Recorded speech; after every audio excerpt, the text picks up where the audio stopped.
انسان تو وہ ہے جو انسان کے کام آئے، جو انسان کے سکھ دکھ کو سمجھے، جو انسان کے برے حالاتوں میں کام آئے، جو انسان کے درد کو جانے پہچانے، دوسرے کا درد اپنا درد سمجھے۔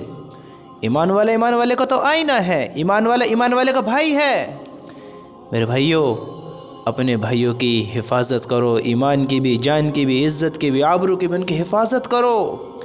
اگر ان کو غموں میں دیکھنے کے بعد آپ ان کی کمی نہیں سمجھ پا رہے ہیں، ان کے درد کو نہیں سمجھ پا رہے ہیں، ان کا غم کو نہیں فیل کر پا رہے ہیں، نہیں محسوس کر پا رہے ہیں، آپ انسانی حیوان بنے ہوئے ہو، درندگی آپ کے اندر ہے۔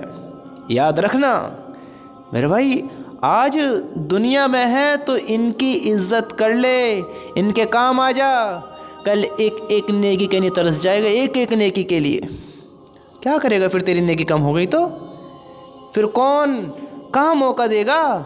کہاں پھر موقع ملے گا؟ آج زندگی میں قدر نہیں ہے جان کی، پہچانتے نہیں ہیں اپنا آپ کو، پہچانتے نہیں ہیں۔ آج دنیا میں ہے تو خبر ہی نہیں ہے، ایک عمل کو ترس جائے گا، ایک عمل کو، تو کس دھوکے میں ہے؟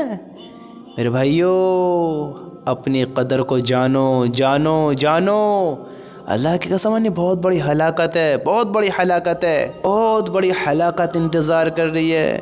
تم کتنے ہی پڑھے لکھے بن جاؤ، کتنے ہی بڑے عالم بن جاؤ، کتنے ہی بڑے سمجھدار ہو، اگر تم لوگوں کے دردوں کو محسوس نہ کرو، لوگوں کی کمیوں کو نہ جانو، ان کے کام نہ ہو، ان کے دل توڑو، ان کو تکلیف دو، ان کو پریشانی مبتلا کرو، تم سمجھدار نہیں ہو، انسانی حیوان ہو، درندہ ہوتا ہے جو لوگوں کو غموں میں گھیرتا ہے، ان کو تکلیف دیتا ہے، پریشانی مبتلا کرتا ہے۔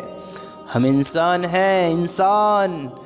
میرے بھائیو، لوگوں کے کام آؤ، لوگوں کے ساتھی بنو، دوست بنو، اپنے بنو۔ ہم درندے نہیں ہیں، حیوان نہیں ہیں، انسان ہے، انسان، اور انسان کے کام آتا ہے، اور ایمان والے کا آئینہ ہے، بھائی ہے۔ میرے بھائیو، اپنے بھائیوں کی فکر نہ کرو گے تو کس کی کرو گے؟ ان سے محبت کرو، ایک دوسرے کے کام آؤ، سکھ دکھ کے ساتھی بنو۔ یہاں زندگی اللہ کو راضی کر دکھانے کا یہاں موقع ہے، یہ زندگی ہے، یہ زندگی دوبارہ نہ ملے گی، یہ موقع دوبارہ نہ ملیں گے۔ اللہ کو راضی کر دکھاؤ، لوگوں سے محبت اللہ کی رضا کے لیے کرو۔